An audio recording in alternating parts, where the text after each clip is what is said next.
The National Broadcasting Company presents, transcribes, Sir Laurence Olivier in Theatre Royal.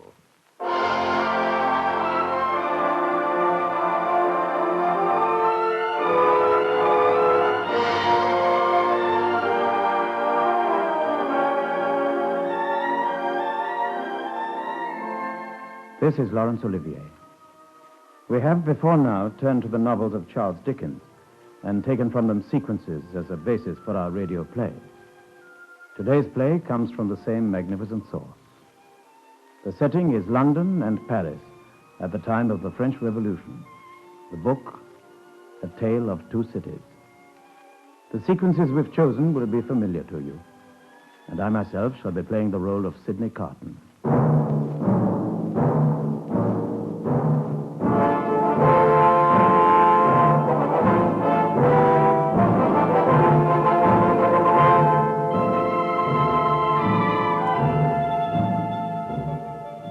It is a strange fate which makes two men so exactly alike that one may pass for the other, which throws those men together through love, then allows the death of one to buy the life of the other, as mine shall do tomorrow, when Sidney Carton dies, that Charles Darnay may live. How did it all begin? Those 10 long years ago, that day in court, when I first saw Charles Darnay. Yes, when I first saw her. Poor Lucy.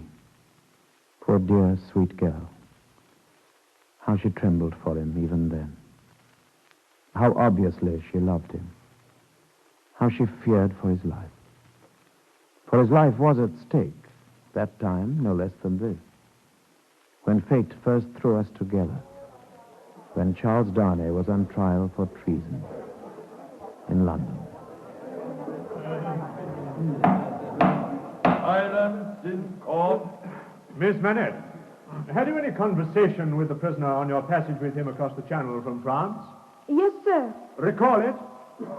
When the gentleman came on board... Do you mean the prisoner? Yes, sir. Then say the prisoner. When the prisoner came on board, he noticed that my father was very ill and weak. He had been unjustly imprisoned in the Bastille in Paris for many years. Never mind about your father, Miss Manette. The prisoner? He helped me to make up a bed for him on the deck and to shelter him from the weather. He was very kind to us, and I hope that I may not repay him by doing him harm today. Miss Manette, if the prisoner does not perfectly understand that you are merely giving evidence which you cannot escape from giving with great unwillingness, he is the only person present in that condition. Please go on. The charge on which Charles Darnay was appearing, treason and espionage, was obviously absurd. He was a Frenchman, yes, who had left his country and had settled in London for private family reasons. But as to his loyalty, there could be no possible doubt. The charges against him, in fact, were based upon the lying evidence of a professional spy and informer, one James Barsad, very well known to me. And as he gave his evidence, I slipped a note to my friend, the defending counsel. I saw the prisoner that very night in a tavern outside the dockyard at Chatham. 5 years ago. Yes. He was sitting there in the bar, talking secretly with two men I recognized as naval dockyard workers. They gave him some papers. You say again that you are quite sure it was the prisoner. Oh, yes. Did you ever see anyone very like the prisoner? Oh, not so like that I could be mistaken, no. Then look very carefully at my learned friend here. And then look carefully at the prisoner. How say you? Are they very like each other?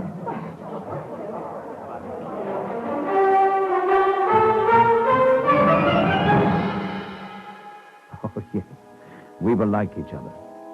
So like that we might well have passed for twin brothers. And in that likeness, Charles Darnay found salvation. The case against him was dismissed. That night, at my invitation, we dined together in a tavern off Fleet Street. My counsel told me what you had done for me, how you called his attention to the extraordinary resemblance between us, how that fact alone broke down the charges against me. I can only thank you for that with all my heart, Mr. I neither want thanks nor merit any, Mr. Darnay. It was nothing in the first place. And I don't even know why I troubled to do it in the second. Mr. Darnay, let me ask you a question. You think I particularly like you? You have acted as if you do, but I don't think you do. I don't think I do. I begin to have a good opinion of your understanding. Well, I hope there's nothing to prevent me calling the reckoning and our parting without ill blood on either side. No, nothing at all. Are you calling the whole reckoning? But of course. That is the least I can do. After all, I probably owe you my life. Good. Then bring me another pint of this wine, drawer. Please. Last word, Mr. Darnay. Huh? You think I'm drunk? I think you have been drinking, Mr. Carton. Think? You know I've been drinking. Very well, then. I know you have. Then you might as well know why. I'm a disappointed man, Mr. Darnay. I care for nobody on earth. And nobody cares for me. You might have used your talents better, Mr. Carton. Maybe so, Mr. Darnay. Maybe not. Good night. Good night, sir. And once again, thank you for what you did.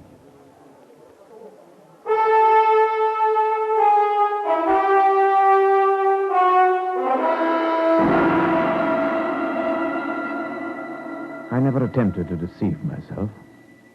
Darnay had done me no ill, and only the one thing stood between us forever. It was he that Lucy Manette loved. It was not Sidney Carton. Even so, I must hear the truth from her own lips. I fear you are not well, Mr. Carton. No.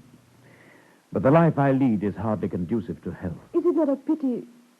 Forgive me, but is it not a pity to lead no better life? God knows it's a shame. Then why not change it? It's too late for that. I shall never be better than I am. If it had been possible, Miss Manette, that you could have returned my love, such as I am. Monsieur. Well, even then, I should probably have disgraced you and pulled you down. I know very well that you've no tenderness for me. I ask for none. I'm even grateful that you haven't. Can I not help you, Mr. Carton, even without it? Yes, if you'll hear me through, Miss Manette. I wish you to know that, having met you, you and your father, has, well, stirred old shadows that I thought had died out in me. Within myself, I shall always worship you, no matter how I seem to behave. Will you believe that? Yes. It's useless to say it, I know, but it rises out of my soul. For you, and for anyone dear to you, I would do anything. I would give my life for you, or to keep a life beside you that you loved. I had known it in my heart all along. When Lucy Manette married Charles Darnay, I was the first to wish them happiness. In that kind and friendly home of theirs, I was an irregular but always welcome guest. For that, no doubt, I had Lucy to thank. For Charles Darnay and I could never be really friendly, no matter how much we seemed to resemble each other. Charles Darnay, Lucy Manette, and Dr. Manette, her father, all three of them were French. A French family living as emigres in London, as there were soon to be thousands of such families. Emigres, refugees from the terror of the French Revolution. Is the news from France so very grave, Mr. Laurence? Oh, these last few weeks, the news has been almost too terrible to believe, dear. And the tales we hear of life in that unhappy city, I shall not frighten you with them. Paris was always an unhappy city, monsieur. It was an unhappy city for me when I was a prisoner in the Bastille, alone in a cell for 18 years, till my reason was all but gone. Father dear, we agreed never to talk about that. The storming of the Bastille I can understand. The Bastille was notorious, the very symbol of oppression.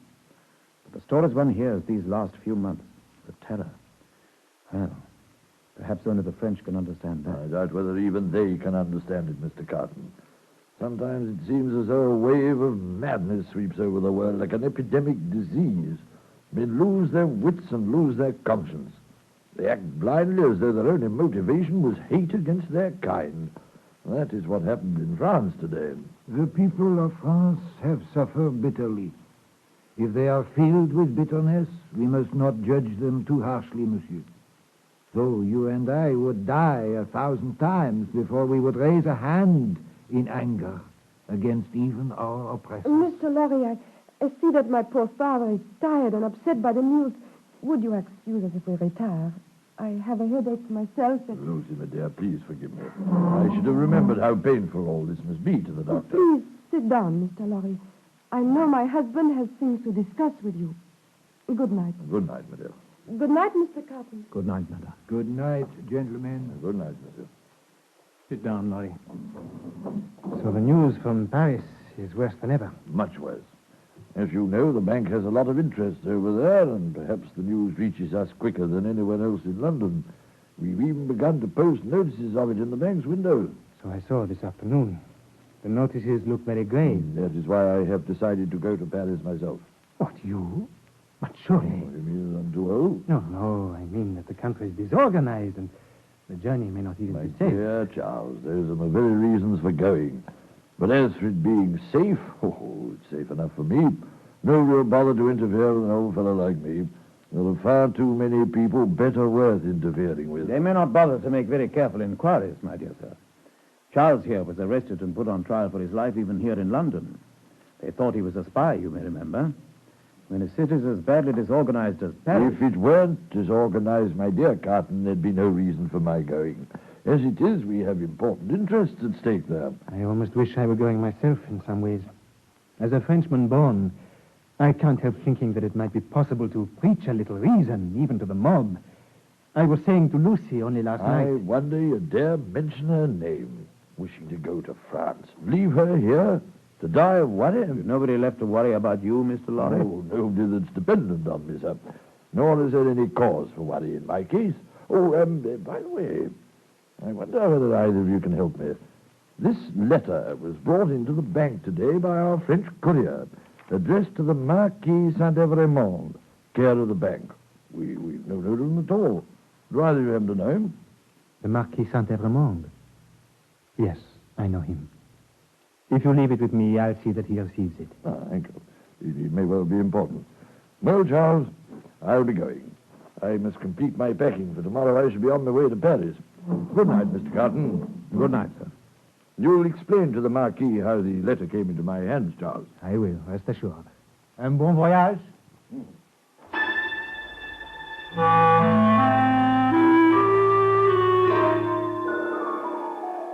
The Marquis Saint-Evremond received that letter. Indeed, he had received it already.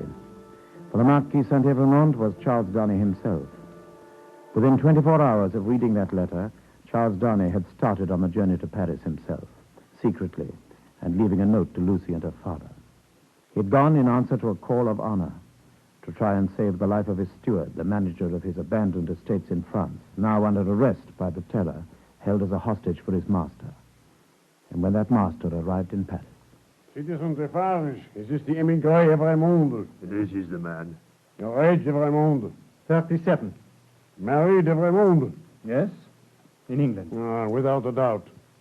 You are consigned, Evrémonde, to the prison of La Force. Just heaven. Under what law? And for what offense? We have new laws, Evrémonde, and new offenses since you were last here. I am here voluntarily, in response to that appeal there by a fellow Frenchman. He is under arrest and has asked me to appear in his defense. You are an émigré. And émigrés are forbidden to return to France on pain of death. You have read the decree? When was that decree passed? 2 days ago. I was already in France 2 days ago. How could I possibly have known about it sooner? The penalty prescribed by the decree is death. I demand a fair hearing in court. It is my right. Émigrés have no rights, Evrémonde.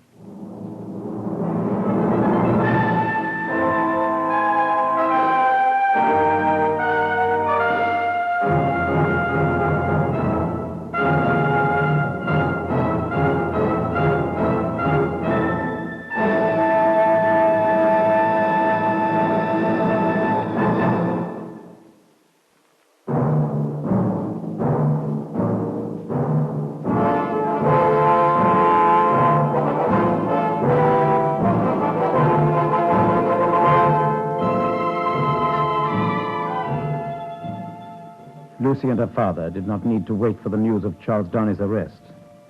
For as soon as they knew of his journey, they had set out after him for Paris. There they learned of his arrest beyond all shadow of doubt, for he lay at the mercy of the Revolutionary Tribunal. And it was a fearful place, the Paris of 1792. The rule of the terror which struck away all security of life and liberty. The prisons gorged with people who had committed no offense and could obtain no hearing. And overshadowing all, the gaunt, insatiable specter of the guillotine. Nuit de champagne, ennemi de la République. Anne-Marie de la Rochelle, ennemi de la République. Vive la justice du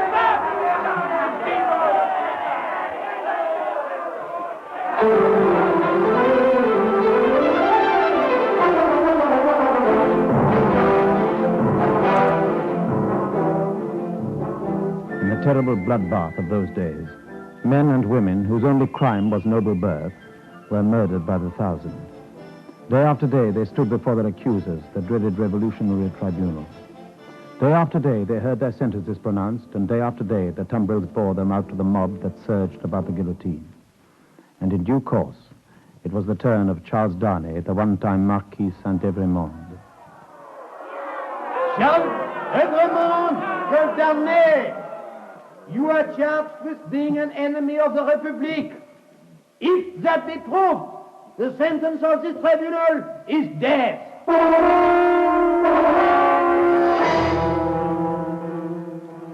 Following day, Charles Darnay was condemned to death by the Revolutionary Tribunal for a crime committed some 30 years before by his father and his uncle. And against that sentence of death, there could be no appeal.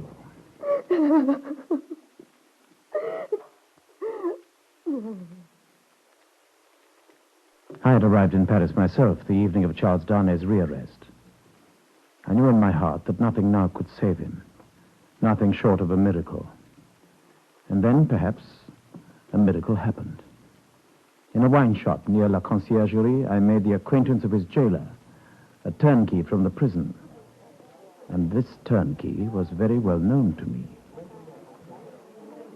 So, Mr. James Barsad, professional spy and informer of London, you now have work over here in Paris as well. What's that to you, Mr. Carton? I'm no friend of yours. I propose to win your friendship, Mr. Turnkey Barsad. Mr. Lying, perjured, scoundrelly Barsad. You'll need to have good cards for that. I have good cards, Mr. Turnkey, Turncoat Barsad. You gave false evidence against a friend of mine at the Old Bailey some years ago. His name was Charles Darnay. You are now a turnkey in the Conciergerie prison in Paris, and your prisoner, one of them, is that same Charles Darnay. I shall do nothing for him. In any case, by tomorrow he'll be dead under the guillotine. Oh, no, Mr. Barsad. That is not in the cards I hold. What cards are they, Mr. Let me run them over for you. You've been a paid spy for the government in London, and you are here under a false name. That is a very good card. You are now in the employ of the French Revolutionary government, who know far less about your spying activities in the past than I do.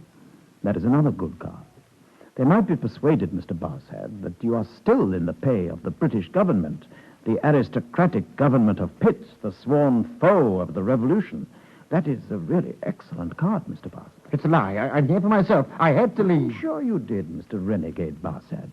But now let me show you how I should play my cards. First, I should play this ace. Denunciation to the nearest section committee.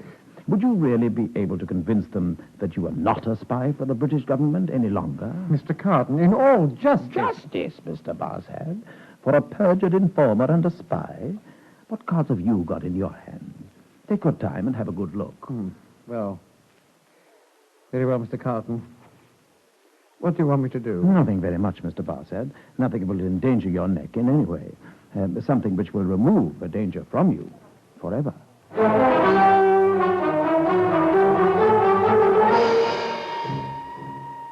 I told him what I had in mind and what he must do to help me.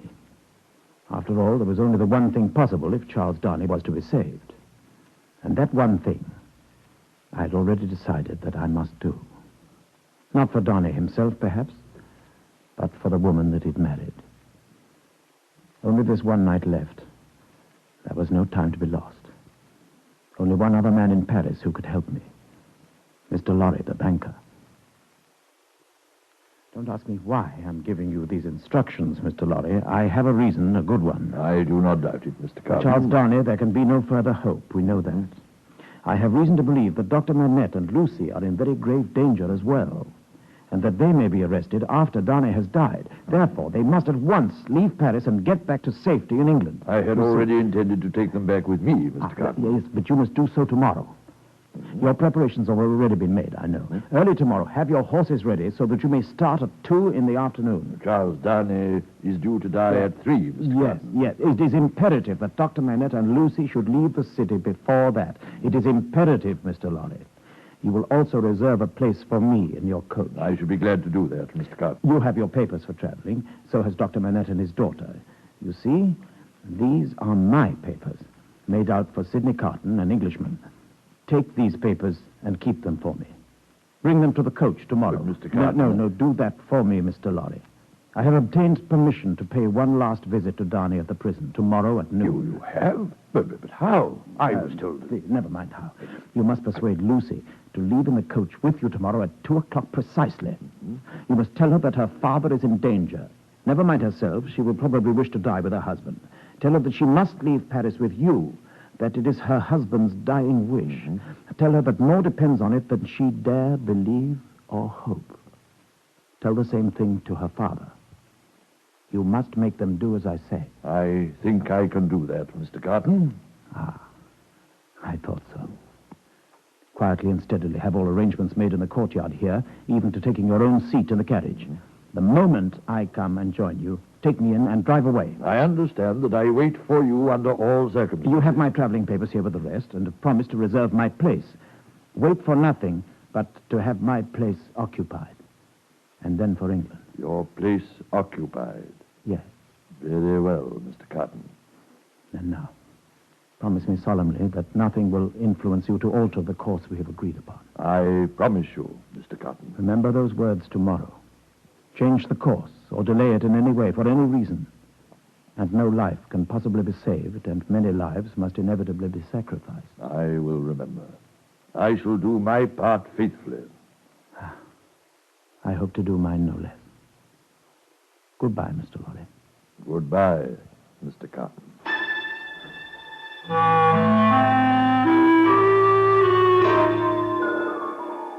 Only one purchase to be made. At the apothecary's. One last night to spend in that seething, turbulent city that knew no mercy and lived only by hate. And then on the morrow, at 1 o'clock in the afternoon. Carton! What on earth? Of all people upon earth, you least expected to see me. I can scarcely believe it. You're not a prisoner, too? No. I happen to have influence with one of the turnkeys here. He let me visit you. I come from your wife, dear Darnay, with a request from her. What is it? A most earnest, pressing, and emphatic entreaty, addressed to you in the most pathetic tones of the voice so dear to you. Yes. You have no time to ask me why I bring it or what it means. I have no time to tell you. You must simply do as I say. Take off those boots you're wearing and put on these of mine. No, quickly. Carton, there is no escaping from this place. It can't be done. You'll only die with me. It's madness. It's asking you to escape. Change that cravat for this of mine. And your coat. Carton, dear Carton, I tell you it's madness. I implore you not to add your death to mine. The coat, man, quickly. I've no time to explain. Nobody can escape from here. It's always failed. Now the ether. Goodbye, Charles. Sorry I had to do that. Bassett. You see? The wonderful resemblance? Just like it was that time at the Old Bailey. You've nothing to fear. I'll soon be out of harm's way. Get assistance and take me to the coach. Take you, Mr. Carton? Yes, him, you fool, him. He was weak and faint when you brought him in. The parting was too much for him. He's fainted. These things happen. Quick, call your assistants. You swear you won't betray me? Take him what I told you. Put him in the coach that is waiting. You'll soon have nothing further to fear.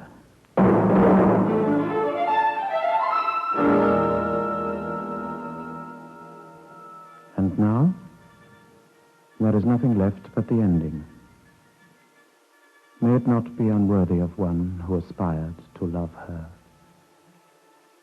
May the lives for which I lay down my life be peaceful, useful, prosperous, and happy in the England that I shall see no more. May this beautiful city and brilliant people rise from the abyss once more, and in their struggles to be truly free, wear out the evil of this time.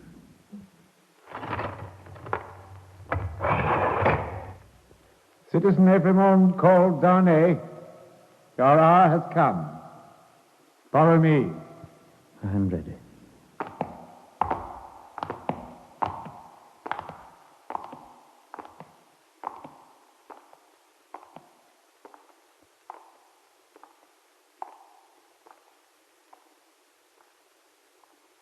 It is a far, far better thing I do than I have ever done.